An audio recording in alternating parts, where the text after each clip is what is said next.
नमस्कार दोस्तों, आप सभी दोस्तों को हमारे इस YouTube चैनल में स्वागत है। श्री शिवाय नमस्तुभ्यम, हर हर महादेव। दोस्तों, आप सभी लोग जानते हैं कि 30 जून 2024 के दिन यहाँ पर आषाढ़ महीने का रविवार नवमी तिथि पड़ रही है। इसीलिए दोस्तों, इस दिन का महत्व बहुत ही ज्यादा बड़ा होता है और इस दिन आप लोगों को एक दीपक वाला उपाय जरूर करना चाहिए, जो कि पंडित जी ने अपनी अभी की ही कथा में यहाँ पर बताया हुआ है। तो दोस्तों, इस उपाय को आपको कैसे करना है, कब करना है, कहाँ पर करना है और उपाय को करते समय आपको किन किन बातों का ध्यान रखना है, यह सारी जानकारी हम आपको इस वीडियो में देंगे। तो चलिए दोस्तों, उपाय को शुरू करते हैं। देखिए, यह दिन इतना खास होता है, इतना महत्वपूर्ण होता है। देखा गया है, कभी कभी बड़े बड़े पूजा पाठ अनुष्ठान से जो मनोकामना पूर्ण नहीं होती है, वह 30 जून 2024 आषाढ़ महीने का रविवार नवमी तिथि के दिन एक छोटे से उपाय करने से ही आपकी मनोकामना पूर्ण हो जाती है। और बहुत सारे लोगों ने इस उपाय को किया भी है और उनको इस उपाय को करने का फल भी जरूर मिला है। अगर आप लोग भी इस उपाय को 30 जून 2024 आषाढ़ महीने का रविवार नवमी तिथि के दिन करना चाहते हैं, तो आप इस उपाय को पहले अच्छे से समझ लेना, सुन लेना, उसके बाद करना। आपको इस उपाय का फल जरूर मिलेगा और इस उपाय को करने से आपके घर में चाहे किसी भी प्रकार की दुख और समस्या क्यों ना चल रही हो, आपको उसका कारण भी नहीं पता है कि भाई यह समस्या किस कारण से चल रही है। उसका कुछ भी कारण हो सकता है, जैसे पितृ दोष हो सकता है या किसी भी तरह का मंगल दोष भी हो सकता है, और भी बहुत तरह के दोष होते हैं, कुछ भी हो सकता है। पर आपको इस उपाय को करने के लिए अपने दोष को पता लगाने की भी जरूरत नहीं है। 30 जून 2024 आषाढ़ महीने का रविवार नवमी तिथि के दिन इस एक दीपक वाला उपाय को आप लोगों को कर लेना है। दोस्तों, अब हम समझते हैं इस वाले उपाय को हमें करना किस समय है। तो सबसे पहली बात दोस्तों, हम समझते हैं कि यह एक दीपक वाला उपाय करना किसको है। तो देखिए, यहाँ पर सीधी सी बात है कि यह एक दीपक वाला उपाय जो उपाय है, यह किस लिए किया जा रहा है। यह मनोकामना को पूर्ण करने के लिए किया जा रहा है, या आपके जीवन में जो दुख और परेशानियां हैं उनको दूर करने के लिए किया जा रहा है, या आपका कोई बड़ा काम है जो कि नहीं हो पा रहा है, आप उसके लिए इस उपाय को कर सकते हो। तो सीधी सी बात यह है कि आप अपनी की किसी भी प्रकार की मनोकामना के लिए इस वाले उपाय को कर सकते हो। तो यह उपाय वह व्यक्ति कर सकता है जिस व्यक्ति को अपनी किसी भी प्रकार की मनोकामना भगवान शिव जी से पूर्ण करवानी हो। और अगर कोई भी माताएं बहनें जो है अपने घर की सुख और शांति के लिए, घर में धन समृद्धि को बढ़ाने के लिए वाला उपाय करना चाहती हैं, तो घर की जो बड़ी माताएं बहनें होंगी वह इस एक दीपक वाला उपाय को विशेष रूप से करें, क्योंकि माताएं बहनें घर की लक्ष्मी होती हैं और जब घर की लक्ष्मी कोई विशेष उपाय करती है तो उसका फल ही बहुत जल्दी मिल जाता है और बहुत बड़ा होकर मिलता है। अन्यथा इस उपाय को कोई भी व्यक्ति कर सकता है, चाहे वह बड़ा हो, चाहे वह छोटा हो, चाहे वह बच्चा हो। जिस व्यक्ति को यह एक दीपक वाला उपाय समझ आ गया, वह व्यक्ति इस एक दीपक वाला उपाय को आषाढ़ महीने का रविवार नवमी तिथि के दिन जरूर करें, क्योंकि उसको इस उपाय को फल बहुत ही जल्द मिल जाएगा। क्योंकि 30 जून 2024 रविवार नवमी तिथि के दिन भगवान शिव जी बहुत आसानी से प्रसन्न हो जाते हैं। तो आइए अब हम समझते हैं कि इस एक दीपक वाला उपाय को आपको करना कैसे है और इस उपाय को करने का जो समय है वह क्या है। तो देखिए, इस 30 जून 2024 आषाढ़ महीने का रविवार नवमी तिथि के दिन किए जाने वाले यह एक दीपक वाला जो उपाय है, यह मुख्य रूप से सुबह के समय होगा। किस समय होगा? सुबह के समय होगा। आपको कोशिश यही करनी है कि सुबह के समय हम इस एक दीपक वाला उपाय को कर लें। पर किसी कारणवश अगर आप सुबह इस उपाय को ना कर पाओ, आपको कहीं काम से जाना हो या किसी और काम की वजह से आप उपाय को ना कर पाओ, तो आपके पास फिर दूसरा मौका रहेगा, जो कि शाम के समय का रहेगा, प्रदोष काल का रहेगा। अब भाई, प्रदोष काल का समय भी एक बहुत ही लोगों के मन में प्रश्न बन जाता है कि भाई यह समय होता कब है, कितने बजे से लेकर कितने बजे यह समय होता है, ताकि हमें उपाय के लिए जो है करने का समय पता लग जाए। तो हम आपको बता दें, प्रदोष काल का जो एक समय होता है शाम का समय, वह होता है शाम के 6 बजे से लेकर शाम के 7 बजे के बीच का। इस समय के बीच में आप उपाय को करेंगे तो आपको उस उपाय का जरूर फल मिलेगा। तो शाम के 6 बजे से लेकर शाम के 7 बजे के बीच में आप लोग इस एक दीपक वाला उपाय को कर सकते हो। तो भैया बहुत सारे लोग यहाँ पर यह प्रश्न भी जरूर करेंगे कि भाई हम तो नौकरी पर जाते हैं, हम अपनी ड्यूटी पर जाते हैं और आने में हमें देर हो जाती है, तो उस जगह पर हमें क्या करना चाहिए। तो देखिए, उन लोगों को भी टेंशन लेने की जरूरत नहीं है। अगर आप लोग इस उपाय को शाम के समय प्रदोष काल में कर रहे हैं और अगर आप आने में देरी भी हो जाती है, आपको आने में 7 बजे तक आप नहीं पहुंच पाते हो, तो भाई आप 7 या रात 8 बजे तक भी अगर उपाय को करोगे तो भी चल जाएगा। और अगर इस हिस्से भी थोड़ा देर हो जाती तो भी आप उपाय को कर सकते हो, क्योंकि रविवार नवमी तिथि का दिन है। यह दिन बहुत ही कम आता है पूरे साल भर में, इसलिए जब आपको मौका मिल जाए, जब आप इस उपाय को जरूर कर लेना। कोई भी उपाय हो आप कभी भी कर सकते हो। 30 जून 2024 आषाढ़ महीने का रविवार नवमी तिथि के दिन बस कोशिश करना कि समय के थोड़ा मतलब अंतर्गत ही कर लो, पर किसी कारणवश अगर ना कर पाओ तो फिर आप थोड़ा देरी से भी कर सकते हो, आपको उपाय का फल जरूर मिलेगा। तो चलिए जानते हैं उस विशेष उपाय के बारे में, लेकिन उससे पहले एक प्रार्थना, अगर आप चैनल पर नए हैं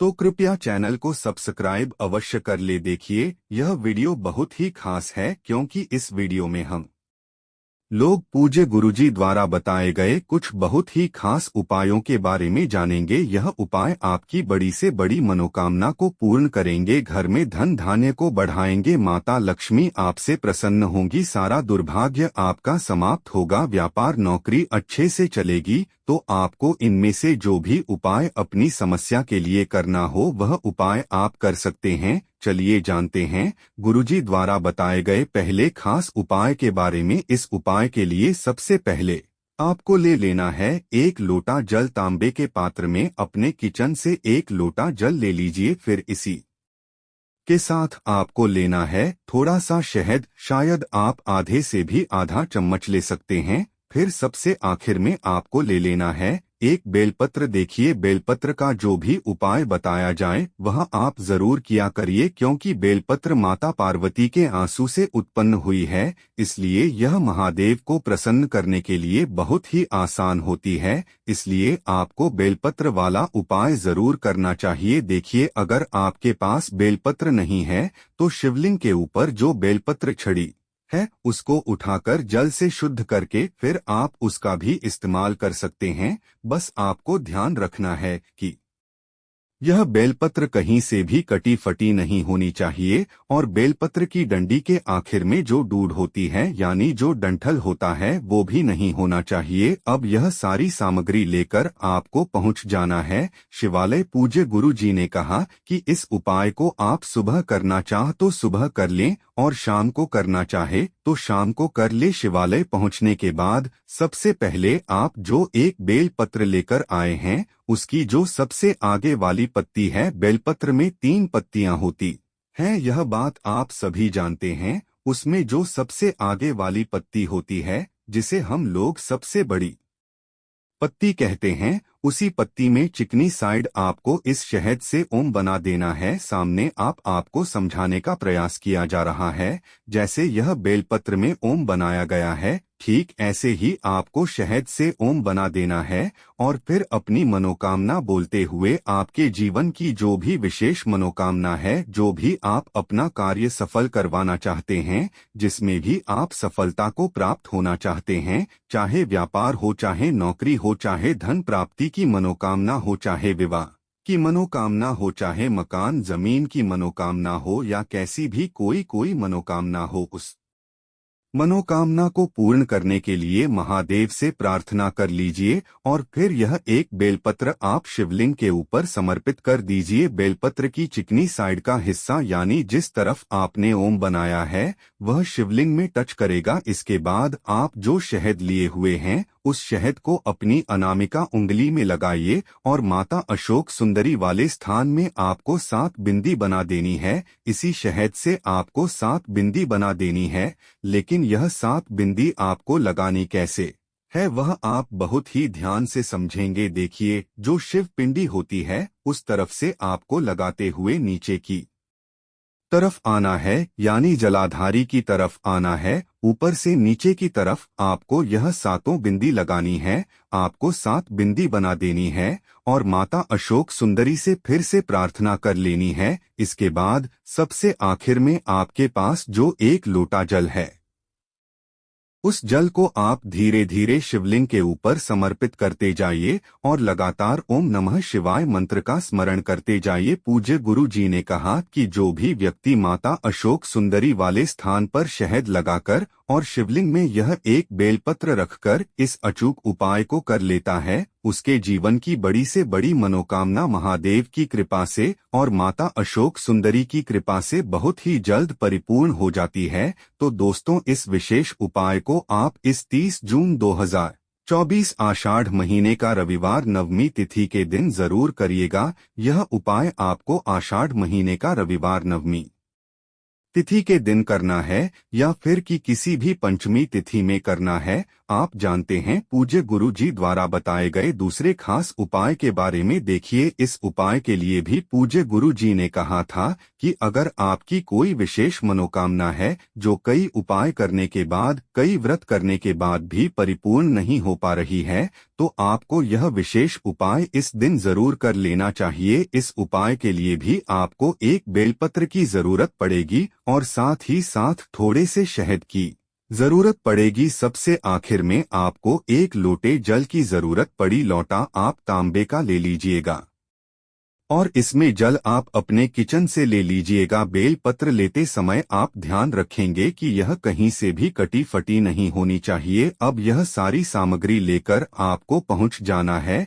शिवालय। इस उपाय के लिए भी पूज्य गुरु जी ने कहा था कि अगर आप सुबह करना चाहे तो सुबह कर लें और शाम को करना चाहे तो शाम को कर लें। शिवालय पहुंचने के बाद आप सबसे पहले जो एक लोटा जल लेकर आए हैं उसको धीरे धीरे शिवलिंग के ऊपर समर्पित करते जाइए और लगातार शिव महापुर पुराण के मूल मंत्र श्री शिवाय नमस्तुभ्यं या फिर ओम नमः शिवाय, इन दोनों में से किसी भी एक मंत्र का जाप करते जाइए। इसके बाद आप जो एक बेलपत्र लिए हुए हैं और जो शहद लिए हुए हैं, देखिए बेलपत्र की जो सबसे ऊपर वाली, जो सबसे आगे वाली पत्ती होती है, जो सबसे बड़ी पत्ती होती है, उस पत्ती में जो चिकनी साइड होता है उस पूरे चिकनी साइड में आपको यह शहद लगा देना है। अभी पहले उपाय में आपने ओम बनाया था, लेकिन इस उपाय में आपको पूरी पत्ती में शहद लगा देना है। शहद लगाने के बाद यह पत्ती आपको अपनी हथेली में रखनी है।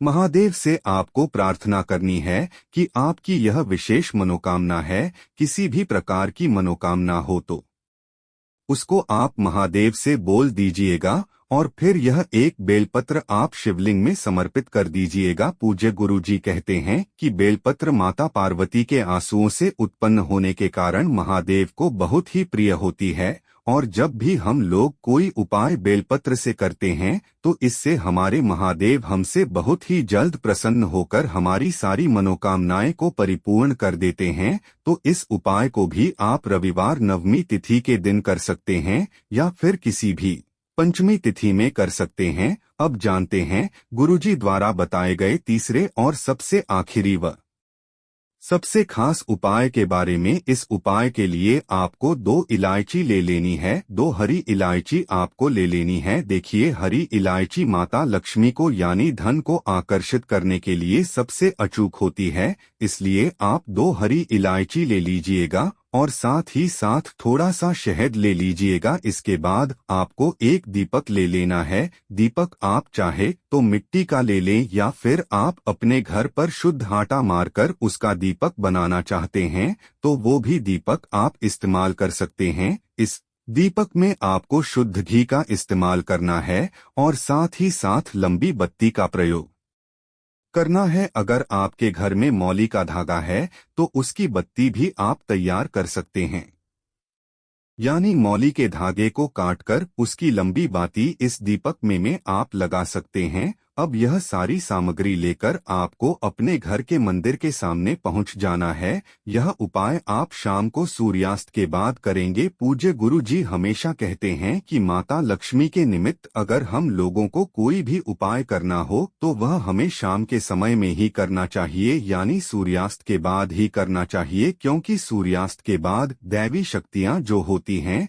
वह बहुत ज्यादा शक्तिशाली होती हैं। इसलिए आपको यह दीपक और यह सारी सामग्री लेकर अपने घर के मंदिर के सामने आ जाना है। आपके घर के मंदिर में जो माता लक्ष्मी की फोटो है या फिर माता रानी के किसी भी स्वरूप की फोटो है तो उनके सामने आप सबसे पहले थोड़े से चावल रख दीजिए और उसके ऊपर यह दीपक रख दीजिए। दीपक रखने के बाद को आप प्रज्वलित कर दीजिए और माता रानी के बहुत ही प्रिय मंत्र ओम महालक्ष्मी नमः, इस मंत्र का कम से कम 11 बार स्मरण कर लीजिए। और फिर यह 2 हरी इलायची में से आपको एक हरी इलायची इसी दीपक में डाल देनी है। जो दीपक आपने ने प्रज्वलित किया इसी में एक हरी इलायची डाल दीजिए और बाकी बची हुई एक हरी इलायची, थोड़ा शहद, यह दोनों सामग्री लेकर आपको पहुंच जाना है शिवालय। पूज्य गुरु जी ने कहा कि यह उपाय महादेव देव को और महालक्ष्मी को प्रसन्न करने के लिए सबसे उत्तम उपाय साबित होगा। देखिए अब यह जो हरी इलायची दूसरी आपके पास बची हुई है इसमें चारों तरफ अच्छे से आप शहद लगा दीजिए। जब शहद आप अच्छे से इसमें लगा दें तो इसको शिवलिंग के ऊपर समर्पित कर दीजिए और महादेव से प्रार्थना कर लीजिए कि हे मेरे महादेव, मेरे जीवन में जो धन से संबंधित समस्याएं चल रही हैं, जो आर्थिक समस्याएं लगातार जीवन में बनी हुई हैं, जिनकी वजह से घर में दुर्भाग्य बना हुआ है, रुपए पैसों की प्राप्ति नहीं हो पा रही है, बहुत मेहनत करते हैं, बहुत प्रयास करते हैं, लेकिन फिर भी घर में धन की आवक नहीं बन पा रही है, तो महादेव से आपको प्रार्थना कर लेनी है और यह दूसरी हरी इलायची पूरा शहद लगाकर समर्पित कर देनी है। पूज्य गुरु जी ने कहा कि 30 जून 2024 आषाढ़ महीने का रविवार नवमी तिथि जो भी व्यक्ति इस अचूक उपाय को कर लेता है उसके जीवन से माता लक्ष्मी कभी भी नहीं जाती है और उसका घर धन धान्य से भरा रहता है। तो दोस्तों यह थे पूज्य गुरुजी द्वारा बताए गए कुछ बहुत ही खास उपाय। अगर आपको जानकारी अच्छी लगी हो तो दोस्तों आज की वीडियो यहीं तक समाप्त करते हैं, फिर मिलते हैं नए एपिसोड में। धन्यवाद।